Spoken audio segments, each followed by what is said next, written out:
Good morning and welcome to the second episode of our 7th week together here at Morning Momentum. This morning I'm going to ask you a question. Do you have a wall in your head?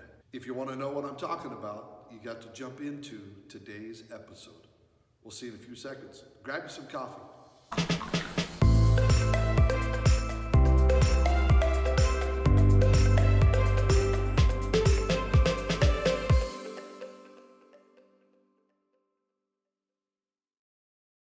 Now, I'm not going to get all political on you today, but there is a lot of talk right now in our world about walls. You would have to be living in a deep, dark cave in the Amazon jungle to have not heard by now about the wall that has caused a lot of controversy that President Trump is going to build or says he's going to build. I'm not here to talk about all that, but it's a wall, he proclaims, that will be built along the United States-Mexico border. And it would be a very big wall. In fact, it would be huge. Sorry, I had to. No matter what your opinion may be, walls do serve a particular function. Some walls are built to keep people out. Some walls are built to keep people in. And others are built to give people the secure feeling of being protected from the outside forces of this world. While walls and fences are certainly physical things and sometimes very imposing, a good deal of their power comes from elsewhere. As their role in political discourse makes clear, they are also things of the mind. And it is not a concept confined by American borders. The Germans, who seem to have a name for everything, use the phrase, and I'm going to butcher this because I do not speak German. Their phrase is Meier und Kampf. I kind of said that kind of good, I think. It literally means wall in the head.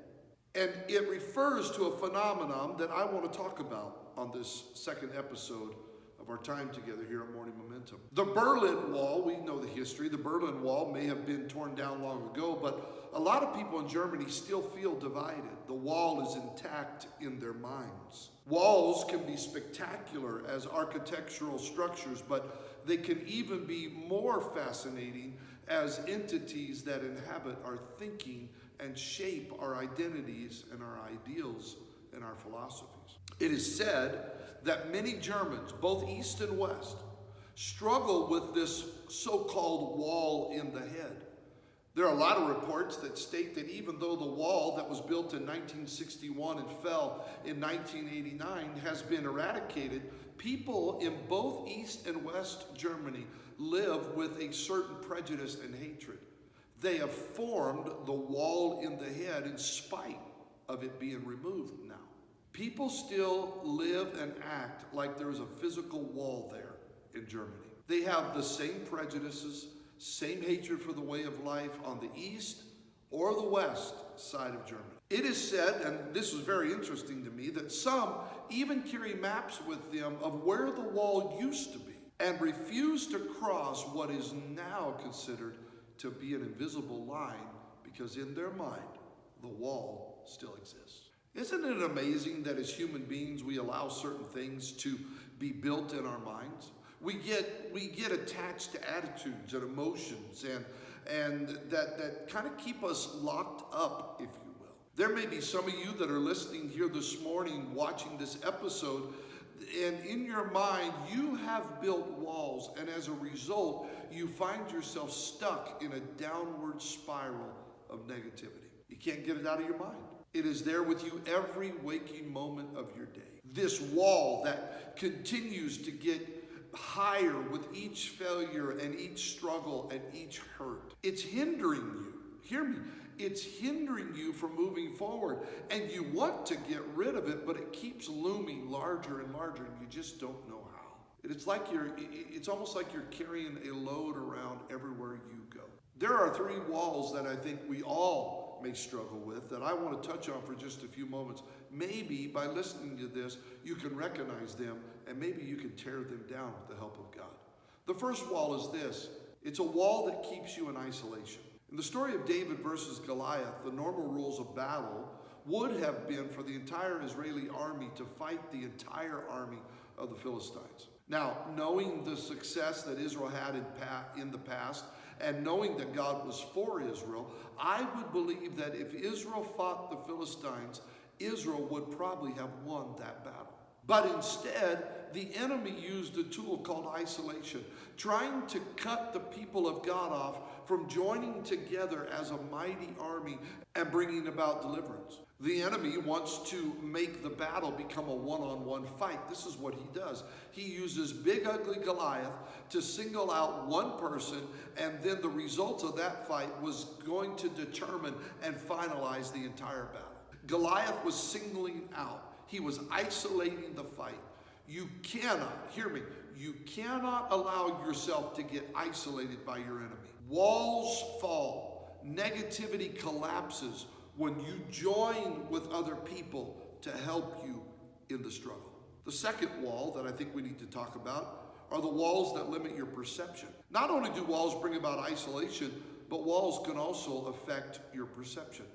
The higher the wall built, the less we are able to see beyond it.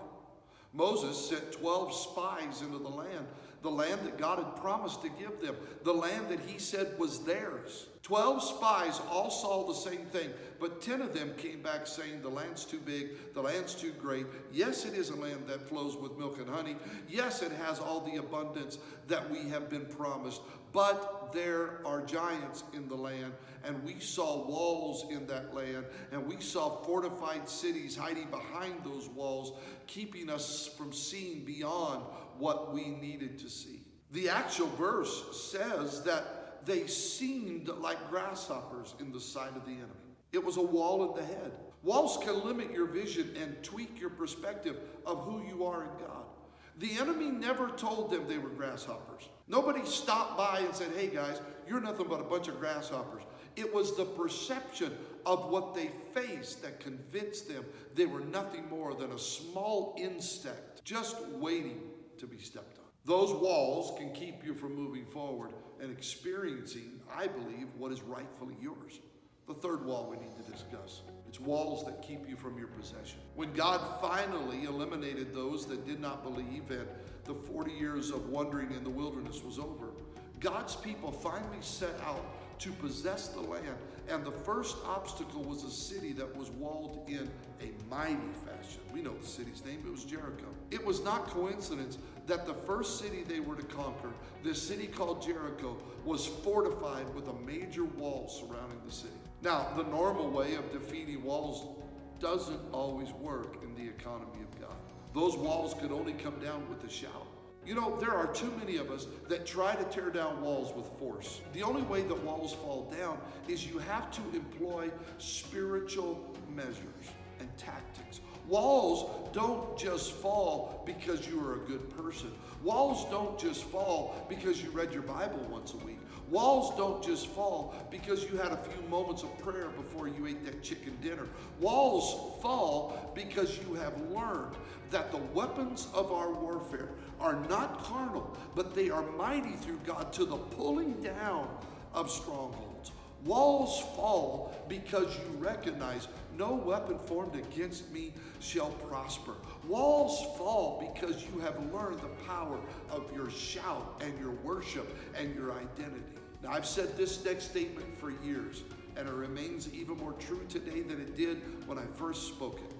It's easier to build a wall than it is to build a bridge. You gotta sometimes build a bridge over that pool that the enemy is doing in your life and in your mind and in your heart, to build a wall of negativity in your life. Ask God to help you tear down those walls that keep you isolated, that keep you from your possession.